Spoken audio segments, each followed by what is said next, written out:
begins on this Friday afternoon, April 28th. During his address to a joint session of the U.S. Congress on Thursday local time, President Yoon Suk Yeol declares that South Korea and the U.S. will work together as a compass for freedom. And Yoon also becomes the first South Korean leader to visit the Pentagon's National Military Command Center for a briefing on American surveillance and crisis response system.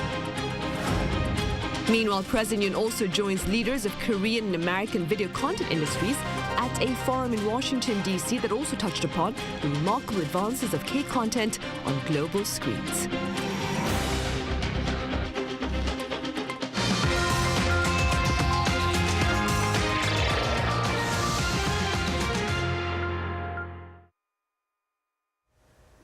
We start yet again in Washington, D.C., where President Yoon Suk Yeol addressed the U.S. Congress on Thursday, local time, thanking members for treating Korean War veterans with honor and respect and vowing that Korea will take up responsibilities that match its economic capacity.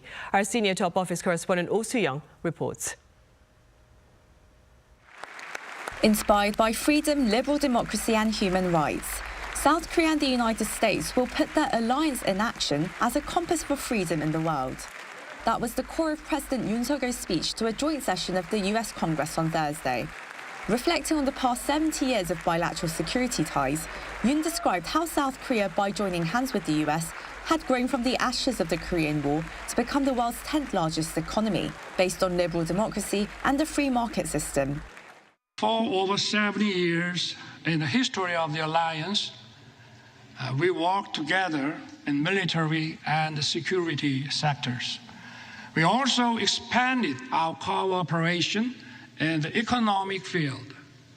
Our relationship has evolved from one of unilateral assistance to a partnership that is mutually beneficial.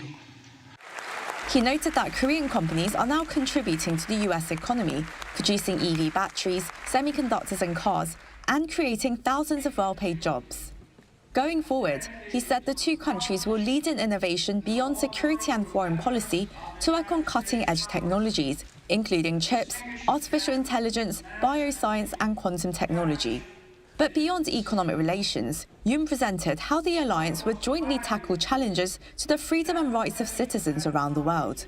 He highlighted human rights abuses in North Korea, describing what he called unspeakable and horrendous incidents where men and women were killed for violating COVID-19 measures, publicly executed for watching South Korean shows, and being shot in public for their religious faith. Yoon also condemned Russia's invasion of Ukraine. It is an attempt to unilaterally change the status quo with force. Korea strongly condemns the unprovoked armed attack against Ukraine. Saying freedom and democracy are again under threat, Yoon said South Korea will rise to defend global citizens based on its own history of being invaded by North Korea and living up to its current economic capacity. He also thanked the members of Congress for unanimously adopting a resolution that welcomed his state visit. The document stressed the importance of the bilateral alliance for peace and security on the Korean Peninsula and across the Indo-Pacific region. Receiving 23 standing ovations, President Yoon's speech marks the first time in 10 years that a South Korean leader has addressed the US Congress, the heart and soul of US democracy. Based on their shared universal values, he said the alliance will march towards the future for the freedom of humanity. Oh Soo-young, Arirang News, Washington, D.C. And President Yoon Suk Yeol has become the 7th South Korean leader to address a joint session of the U.S. Congress and the 5th to share his speech in English, which shed light on the heroes of war and those of culture. Our Lee has more.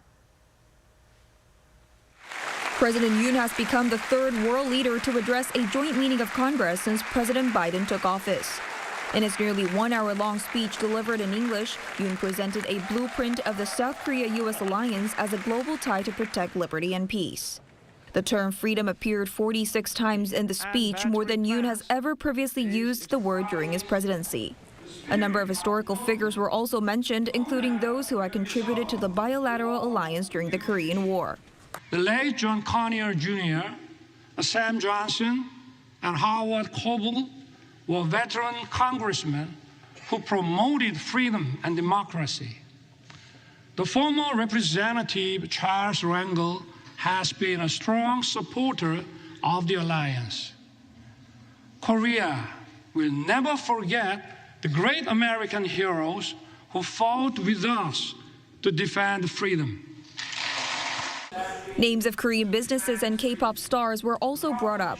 When mentioning Hyundai Motors' plant in the state of Georgia, Yoon smiled and pointed at members from that state as the two elected members from Georgia stood up and applauded. Many world leaders might like to be invited to give a speech in a joint meeting of Congress, but the process can be demanding. A bipartisan group of congressional leaders should agree on the address, while a diplomatic strategy should also be made to persuade Congress. Yoon's speech marks the 7th time a South Korean president has addressed a joint meeting of Congress, and the first time in 10 years since former President Park Geun-hye did so in 2013. Ri Seung-man, the first president of South Korea, also made a speech in a joint meeting of Congress, followed by Roh Tae-woo and Kim Young-sam. With the exception of former presidents Kim Young-sam and Lee Myung-bak, other former South Korean leaders made speeches in English. Yoon, at the end of his speech, mentioned Roh's speech from 34 years ago, saying that Roh's dream to make the Indo-Pacific more important to Washington, with Korea contributing to the prosperity of the region, has now become a reality. He added Seoul will strengthen the rules-based order in the Indo-Pacific while taking a comprehensive approach to expanding cooperation with key partners. Lee Dae-hyun, Arirang News. During a luncheon at the U.S. State Department after his congressional address, President Yoon Suk Yeol vowed to actively advance the bilateral alliance to ensure regional peace and prosperity. Our foreign affairs correspondent Choi Min-jung has more. Shortly after making an address to a joint session of Congress on Thursday, President Yoon was joined by U.S. Vice President Kamala Harris and Secretary of State Antony Blinken for lunch at the State Department. There, President Yoon vowed to develop the Seoul-Washington alliance in a way that expands practical benefits for the people of both countries. 우리의 미래는 과거보다 더 찬란할 것입니다. 우리 양국은 강력한 힘에 의한 평화를 구축하고 동아시아와 세계의 평화를 촉진하는 자유의 연대를 이끌어갈 것입니다. Yoon said this would be done by further strengthening solidarity and cooperation in cutting-edge technologies, including semiconductors, quantum artificial intelligence, space, and cyber technology. He added that young talents of the two nations will learn from one another and build a free, peaceful, and prosperous Indo-Pacific region. U.S. Vice President Kamala Harris touted South Korea-U.S. relations as she thanked Yoon's leadership for enabling further progress for the two nations in areas across security, economy, and culture. I believe our nations and our people are increasingly bound together in a shared future and a common destiny. We are more interconnected and interdependent than we have ever been. And that, I believe, is to the benefit of all of humanity. And State Secretary Antony Blinken made a remark in Korean, saying the two countries go together. It has been 70 years since the United States and the Republic of Korea formed our alliance, making official a bond that was forged by Korean and American soldiers in the crucible of war. Kachi Kapshida, we go together. President Yoon said South Korea was able to rise from the ashes of war to become a country with global stature thanks to the U.S., and stated that the U.S. alliance has developed into the most successful alliance in history over the past 70 years. Choi Min-jung, Arirang News.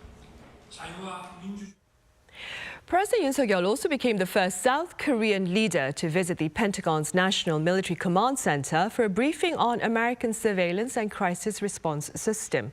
Our Shin Ha-young reports. During his trip to Washington, South Korean President Yoon Suk Yeol also paid a visit to the Pentagon, where he received a briefing.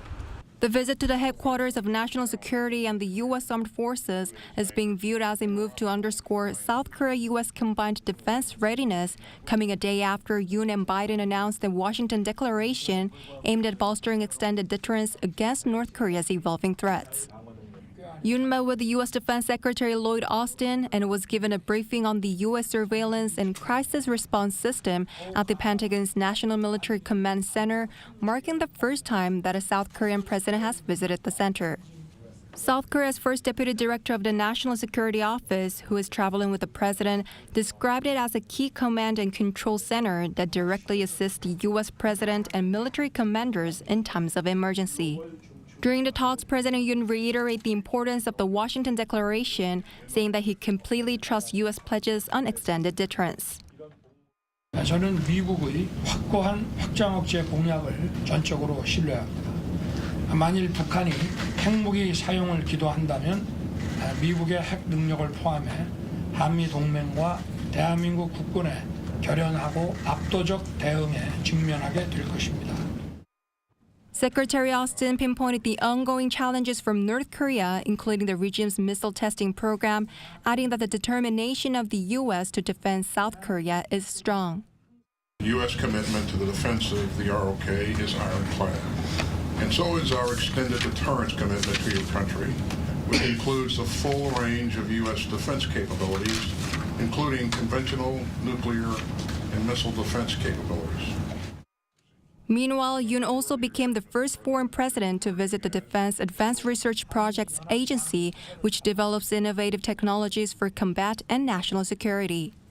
There, he discussed how such a research environment can lead to technological innovations and measures to bolster bilateral cooperation on defense science and technology. 신하영, Arirang News.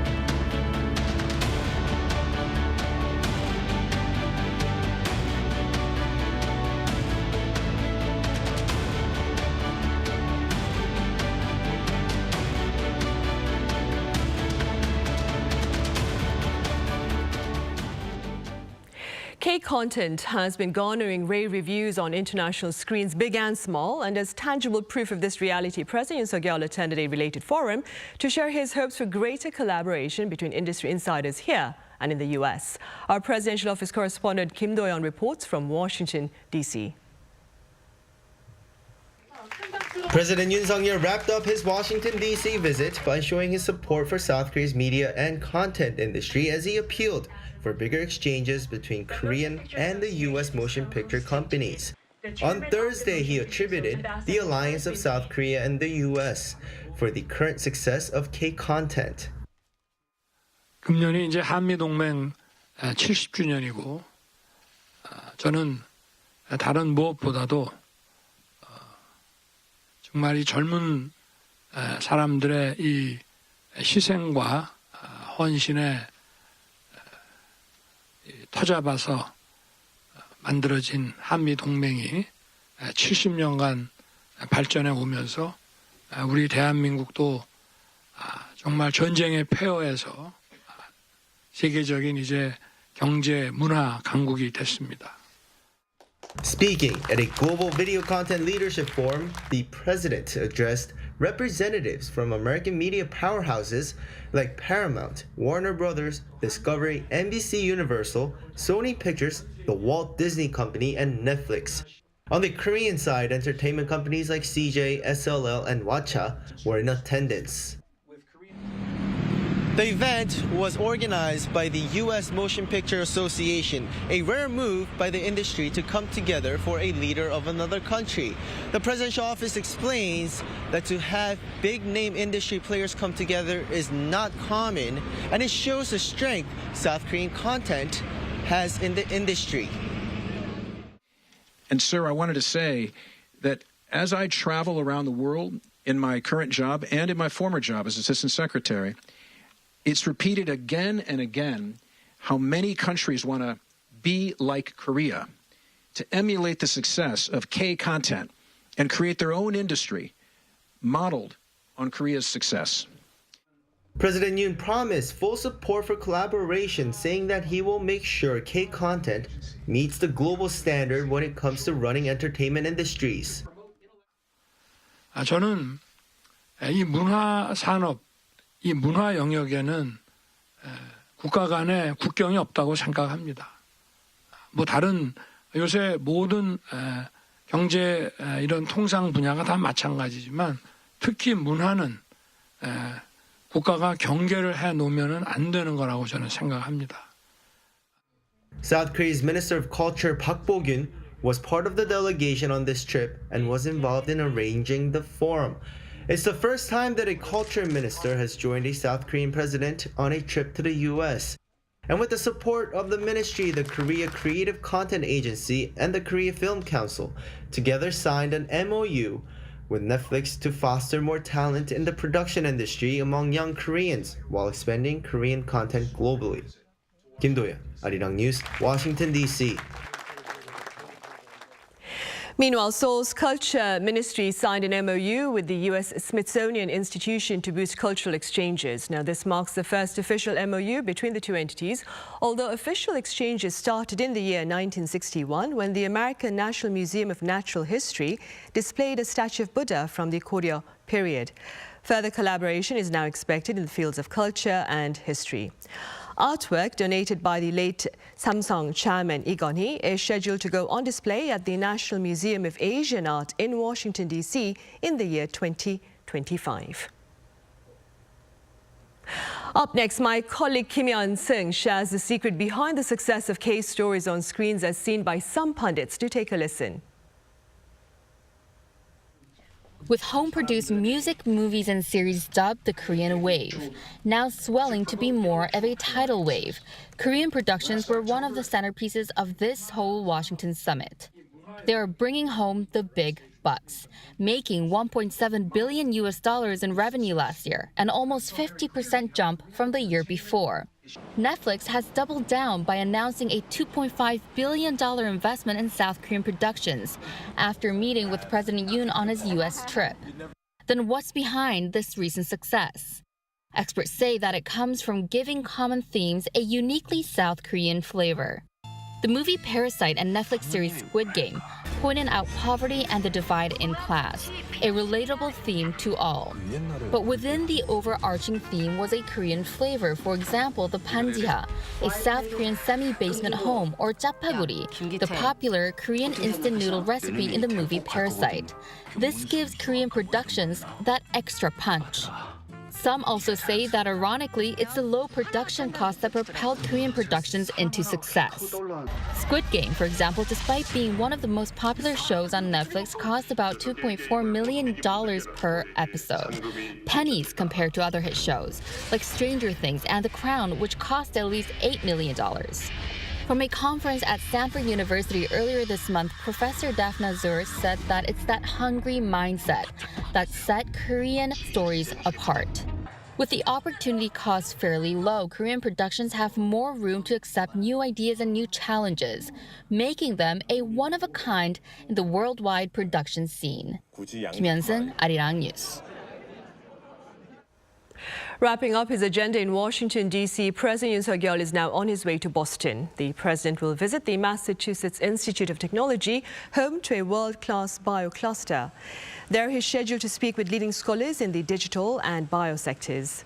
Also, President Yoon will hold a roundtable with pundits and people working in innovation clusters and host a panel session at Harvard University's Kennedy School on economic freedom and liberal democracy.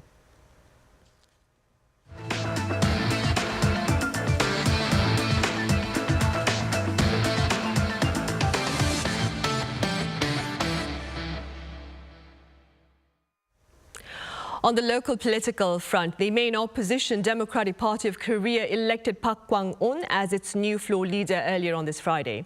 Now he succeeds Park Hong-kun. Park Gwang-on garnered the majority in a vote during which 169 out of the 170 DP lawmakers participated.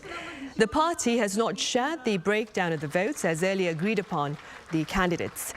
A former broadcast journalist, Park is a three-time lawmaker representing the city of Suwon in Gyeonggi-do province. Park is expected to lead the party into the general election next April. In the U.S., the country's economy posted a weaker than expected growth in the first quarter of this year, and the Biden administration is looking at the bright side, though. Our Lee explains. According to preliminary data released by the U.S. Commerce Department on Thursday, U.S. GDP grew at a 1.1% annualized pace in the first quarter of this year. The latest figure is well below the 2% estimate, showing a clear sign that the U.S. economy is slowing. The slowdown is all the more noticeable as GDP in the U.S. grew 2.6% in the first quarter of last year. The report cited a decline in private inventory investment and a slowdown in non-residential fixed investment. Experts, however, believe the U.S. Fed's aggressive rate hikes to battle inflation are beginning to take effect, adding that such figures could lead to the U.S. Central Bank to halt its rate hikes for the time being. Despite Thursday's grim data, U.S. President Joe Biden touted the latest GDP report, stating that the figures prove that the American economy remains strong as it transitions to steady and stable growth. Biden said that in the first quarter of this year, real personal disposable income increased and American consumers continued to spend, even as the overall pace of growth moderated. He added that the U.S. added more than 300,000 jobs per month during the quarter, while the unemployment rate remained near a 50-year low. As Biden announced his re-election bid earlier this week, the economy and inflation remain his biggest domestic vulnerability. American voters have pointed to inflation as their top domestic issue, while economists have predicted that the economy will shrink further throughout the remainder of 2023. Lee, Arirang News. Turning over to the local economy, Korea's overall industrial production in March posted the biggest on-month rise in a year. Data by Statistics Korea shows that last month's industrial production increased 1.6% on-month amid strong performance in the manufacturing and mining sectors. Chip production in particular rose over 35%, marking the biggest jump in more than 14 years. But Statistics Korea says this is due to temporary factors such as the base effect stemming from a recent drop in chip demand. Retail sales were also up 0.4%, with the figure seeing an on-month rise for the second month in a row. However, facility investments were down 2.2%.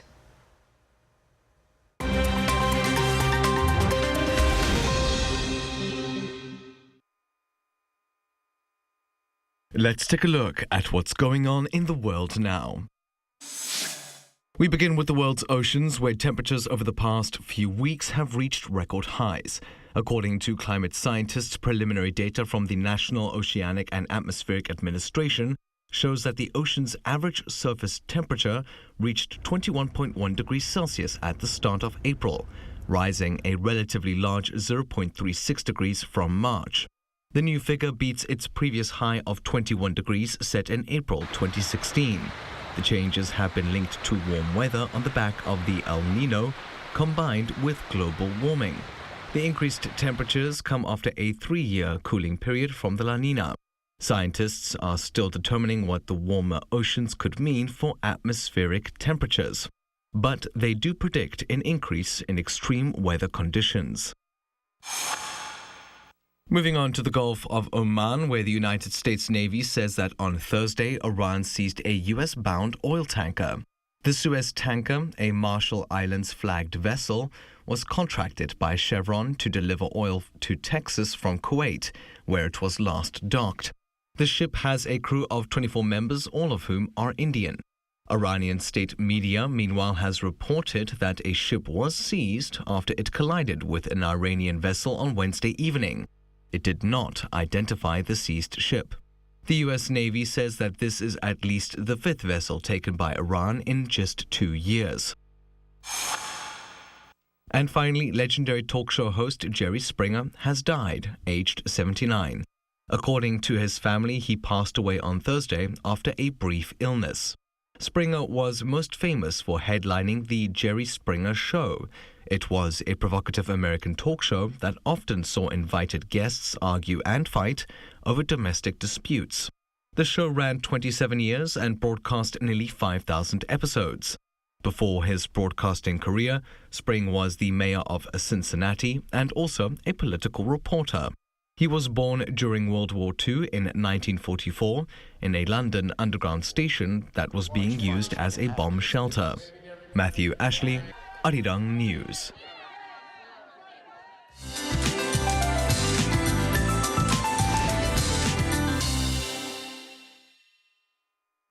Good afternoon. We could wear a lighter jacket this morning with daily lows kicking off about 1 to 5 degrees higher than yesterday. Then highs are rising fast, leading to big gaps in readings between lows and highs in most parts of the country. Daily highs are a couple of degrees higher than norms this afternoon with good air quality nationwide.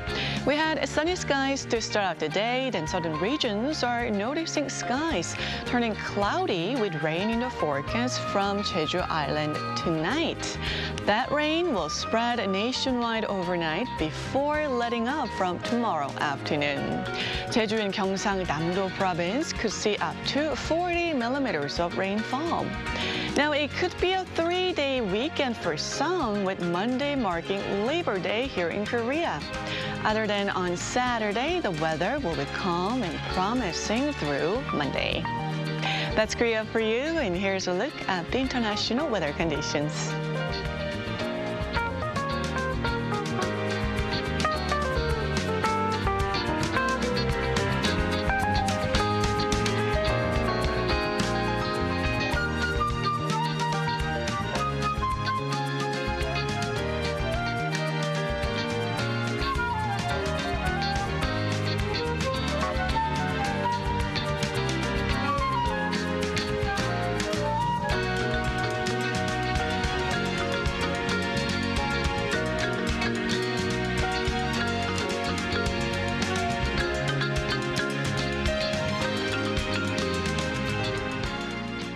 That ends our Friday afternoon newscast, but we have our panel session coming up in a few minutes, so do stay with us. Thank you for now.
Lotte takes a new leap beyond its boundaries. Our change will lead to better lives for all. New Lotte, the power of a better world. New today, better tomorrow. Lotte.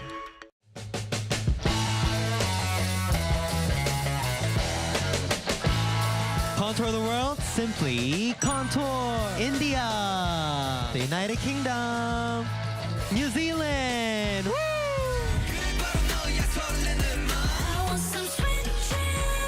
I'm excited. You excited? Of course. Yeah.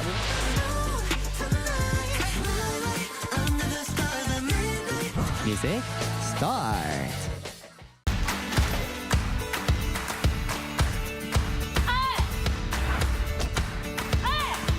한번 2분.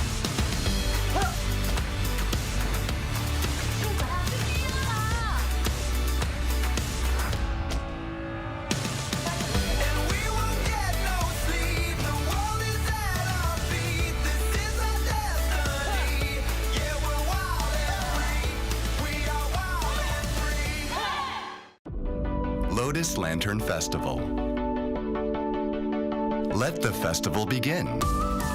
We desire to share Korea's proud culture with the world.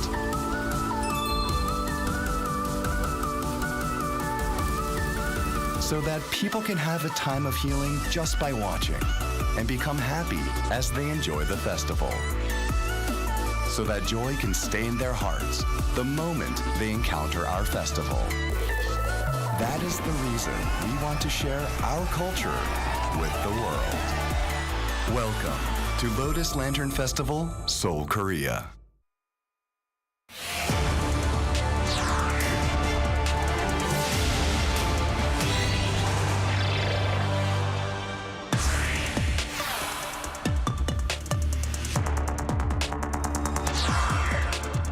Those who cherish freedom respect the freedom of others, and thus freedom brings peace.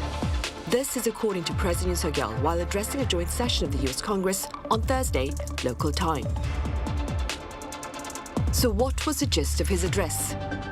What has been the overall response to his address? And what message did he seek to share about the future of the Seoul-Washington alliance?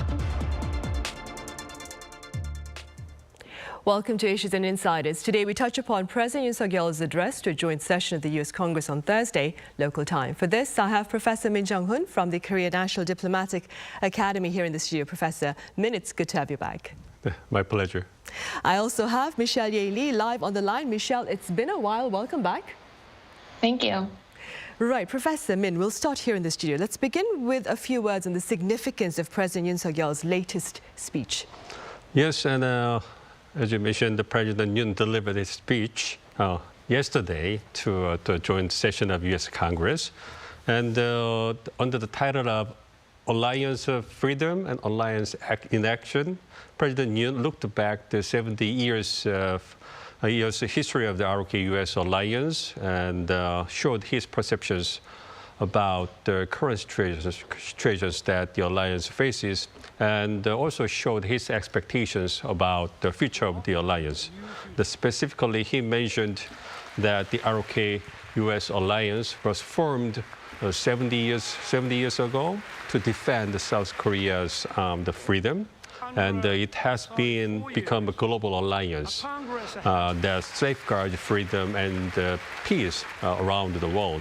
And he also highlighted the challenges that the democracy faces currently and said that South Korea will fulfill its responsibilities and play a role that matches its economic capacity. And he mentioned that the relations between South Korea and U.S. have been stronger and deeper, could be the best at this moment of time. And he's looking forward to the kind of new chapter of close cooperation between the two countries. And I think the President used the speech was well received by the audience, and it also contributed to maintain the positive attitudes of the members of the Congress and American people as a whole toward South Korea. Right, and before we delve further into that, Michelle, could you tell us a bit about the background regarding the congressional invitation to President Yoon Suk Yeol? Yes, of course. So typically when a foreign leader is invited to a joint session of Congress, I mean, it's a very high honor that dates back to the late 1800s, and it takes a lot of coordination and planning. The invitation for this speech began with Representative Young Kim from California. She's a Korean American, and she is very involved in bilateral issues between the two countries, as well as an outspoken person when it comes to inter-Korean relations. She talks a lot about North Korea. She works on North Korean human rights issues, and she's also the chair of the Indo-Pacific Subcommittee of the House Foreign Affairs Committee. And in that position, she has a major role in Asia policy. So she and her Democratic counterpart on the subcommittee, as well as the leaders of the House Foreign Affairs Committee, all sent a joint letter to House Speaker Kevin McCarthy, the Republican leader, so that he could invite Yoon. The House Speaker actually extends the invite on behalf of the leaders of both chambers, the leaders of both parties in both chambers. So he sent the invite to President Yoon, and this sort of invite only happens when a prominent leader and a high-ranking foreign leader is invited to speak. Right. And following that invitation, Professor Min, President Yoon Suk Yeol became the 7th South Korean leader to have addressed a gathering of leading American lawmakers, and is also the 5th to have done so in English. That being said, Professor Min, do you believe the language factor played a part in better appealing to his audience? Absolutely. Think about the situation where you have your foreign friends and he tries to say there's something in our language, Korean or the other local language, then we usually are being impressed by his or her efforts to do that. So personally, I think the language is something more than just a mean to deliver what people think verbally. Instead, I think that speaking the same language is the key to open the door to be a member of a new community. So by speaking the new language, the people can figure out what other people think, they share their opinions and feelings, and form a consensus among them. But of course, I'm not saying that President Yoon opened the door to be a member of U.S. Congress or Washington community by just speaking English in the speech. But instead, what I want to say is that President Yoon showed his sincere intention to respect the audience, the members of Congress, and the American people by trying to speak the same language with them. So when I heard the speech yesterday, I felt that President Yoon made good amount of effort to deliver the speech in English. So I think it was a well-organized and fully prepared speech. So I think that audience shared such perceptions with me, and I personally believe that the speech was well received by the audience. Right, and staying with that, Michelle, what are your thoughts? Do you think President Yoon's decision to deliver his message in English worked in his favor? I think it did. I mean, I agree with that assessment. You know, I think the language is clearly a very a direct way to appeal to the lawmakers, and there's really nothing that makes up for that sort of connection in the shared language. You know, you can see the lawmakers reacting immediately with a standing ovation, reacting immediately with laughter or some other sort of reaction because they're actually connecting with what he's saying, and they don't have to wait for simultaneous interpretation. But I also think what resonated a lot with Americans was at the state dinner the night before when he sang American Pie. I mean, that is a really big moment that I think will stick with American audiences for a very long time. So coming off of watching that and then hearing the speech that he's making in English, I think back-to-back has made a big impression. Right, it was a gracious gesture. Michelle, what picture has President Yoon sought to paint through his address at Congress with regard to the future of the Seoul-Washington alliance, do you think? I think he really tried to paint a picture that the alliance is here to stay, that it has been steadfast, that it has been a lasting friendship with ups and downs, but it has gone through a lot of evolution, and that it has a lot more potential for the future.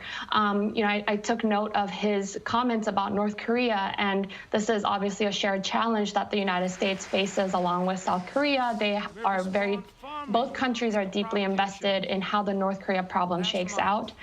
He spoke about the U.S., Japan, South Korean trilateral cooperation. That's of a huge interest to the United States and a really big effort that the Biden administration wants to continue in the future for shared geopolitical challenges such as China and other issues.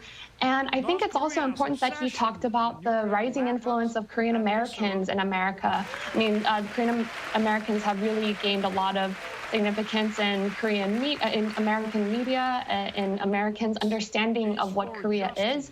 And it's a really modern picture of what the U.S.-Korean alliance could look like. I mean, he talked about Blackpink, BTS. There was a new Netflix announcement this week. And he also talked about shared challenges with democracy, with polarization. I think this message must have resonated a lot with members of Congress, given the attack on the Capitol on January 6th in 2021. They're very familiar with the way that democracy is facing challenges in America and how both countries can try to work on that together and separate at the same time. So I think it was a very forward-looking message, as well as a message about the shared challenges that the two countries face right now.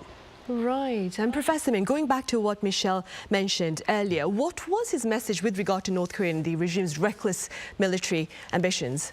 Yes, regarding North Korea, President Yoon showed the very firm stances and opinions about North Korean problems in the speech. First, he described North Korea's nuclear program and missile provocations as a serious military threat to the peace on the Korean Peninsula, and he mentioned that his administration or government would strongly respond to North Korea's provocations. And he also mentioned that he and President Biden agreed to strengthen the U.S. nuclear commitment to South Korea, like the extended deterrence, and South Korea, U.S., Japan trilateral cooperation will speed up to counter increasing North Korea's provocations. Meanwhile, he said that the door remains open for dialogue on North Korea's denuclearization and urged North Korea to go back to the negotiating table as soon as possible. And last but not least, he touched upon the issue of human rights abuses in the speech.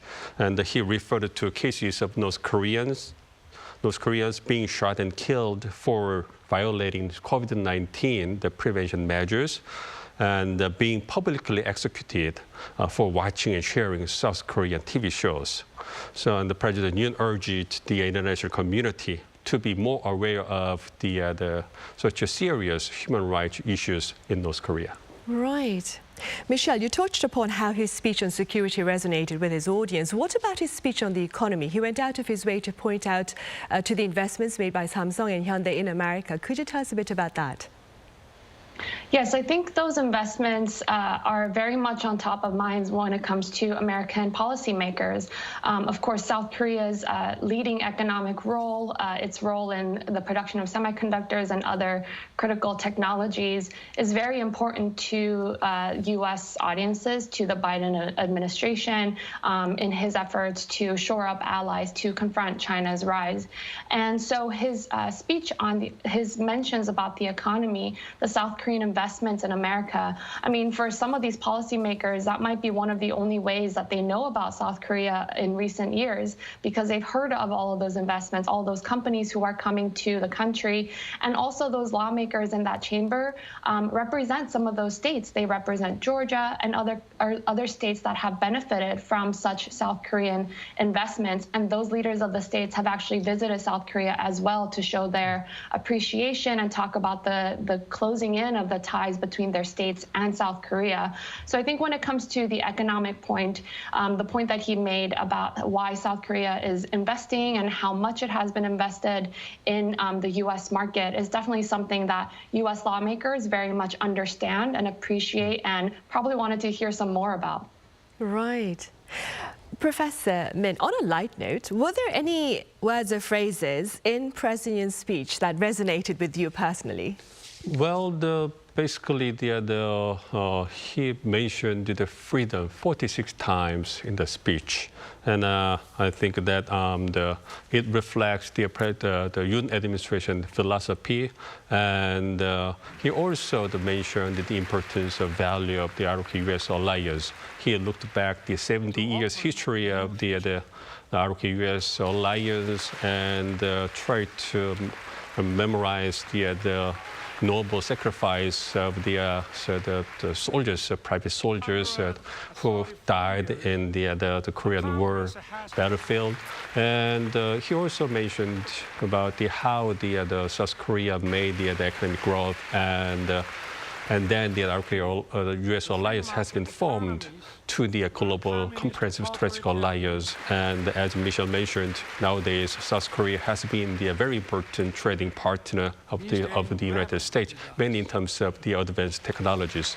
So he mentioned that the South Korea is willing to make a cooperation with the United States in the future as high-tech industries. And he also tried to make implication that the South Korean companies are going through some kind of the difficult situations in terms of having some kind of the negative impact in terms of the Inflation Reduction Act and the Chips and Science Act. So although he did not mention that kind of the impact directly, but when he mentioned about the importance of making cooperation between the two countries, I think that the lawmakers in the United States fully recognize that kind of problems, and probably they will make the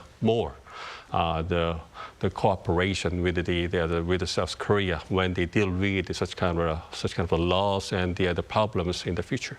Right. And briefly speaking, Professor Min, how does President Yoon's speech compare perhaps to that of his former Korean counterparts? Well, basically, I think that all the South Korean presidents who delivered their speech to the U.S. Congress emphasized the value and importance of the South Korea-U.S. alliance, and put the importance in the relationship between the South Korea and the U.S.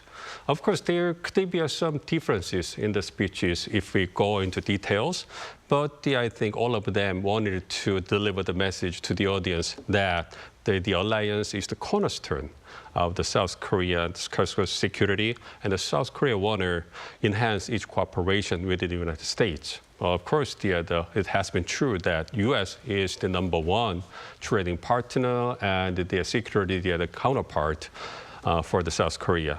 Meanwhile, in the speech yesterday, we can know that President Yoon emphasized freedom and the value-oriented alliance in the speech.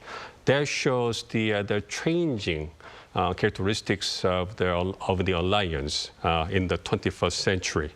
And President Yoon emphasized that his government would work together with the United States to preserve and promote such universal value like the freedom, rule by law, and other things, and fulfill its responsibilities and to achieve the peace and prosperity around the world.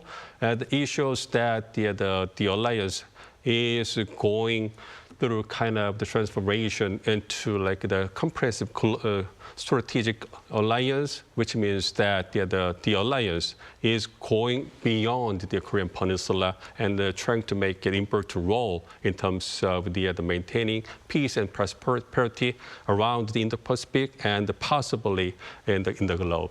Right, hopefully.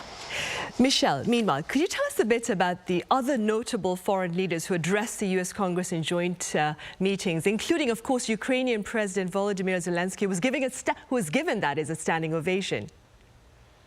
Yes, as I mentioned, this is a custom that dates to the 1800s and a high honor for typically friends of the United States, allies of the United States, people who have messages that the United States lawmakers would appreciate and want to hear from and would affect their thinking on U.S. policy. It's a very high honor. And notably, as you mentioned, Ukrainian President Volodymyr Zelensky came to speak at the joint session. It was very moving. He is a compelling speaker as a a former actor, and of course the U.S. lawmakers had wanted to hear from him. They appreciated his speech, and they're very invested in what he had to say. So there was a really uproarious support for his message there. Some of the other leaders who have spoken in the past to Congress include Pope Francis, the Catholic Pope from Rome, the NATO Secretary General Stoltenberg, French President Macron, Japanese former Prime Minister Shinzo Abe, Israeli Prime Minister Netanyahu have all addressed the joint sessions as well. Right. Professor, I mean, we have a bit of time left, I believe. And that being said, let's touch upon a bit on the details of the joint press conference by President Yoon and President Biden following their summit on Wednesday. Do you see the Washington declaration as serving to perhaps allay regional fears here on the peninsula regarding Pyongyang's nuclear weapons ambitions? Well, basically, I think that the two leaders agreed to substantially strengthen the extended deterrence through the Washington Declaration, the summit. So first, the nuclear consultative group will be created to periodically talk about the extended deterrence, and the delegation of the two countries are likely to meet about 3 or 4 times a year. It's a very often meeting by the two government officials. And it is also stipulated that South Korea will actively participate in the process that U.S. plans and implements its nuclear capabilities against North Korea's nuclear and missile provocations and threats. In addition, U.S. strategic assets, such as nuclear, the submarines and bombers, will be deployed regularly to the Korean Peninsula. It is sending a strong message to Pyongyang that it will face immediate and decisive countermeasures by the United States and South Korea if it uses its nuclear weapons. And North Korea, the Pyongyang, got the serious fears about the deployment of the strategic asset because they can't detect such kind of the strategic assets approaching to their territory, because their radar cannot detect such kind of the strategic assets approaches or something like that. So they are completely blank in terms of defending themselves if the U.S. deploys the strategic assets to the Korean Peninsula. That's the main reason why the Pyongyang always strongly responded to the South Korea-U.S. the joint military exercises, and especially when the strategic assets are approaching to the Korean Peninsula to join the drills. So, and in addition, okay, so taken together, yes, and these enhanced measures for the extended deterrence will contribute to the curbing North Korea's the willingness to use the military weapons, and also increasing the credibility that U.S. will employ all the military means, including its nuclear capabilities, to counter North Korea's military threats and provocations. In addition, these extended deterrence or the measures will be effective to alleviate the South Koreans' their concerns about the North Korean nuclear threats and provocations. Right. Hopefully you're right, Professor Min, then. All right. Well, that's all the time we have for this edition. Professor Min, as always, thank you very much for your time and your thoughts. Thank you. And Michelle over in Tokyo, thank you so much for being with us today. Thank you. Right. Well, that ends this week's editions of Issues and Insiders. Thank you for watching. Have a good weekend. See you next Monday.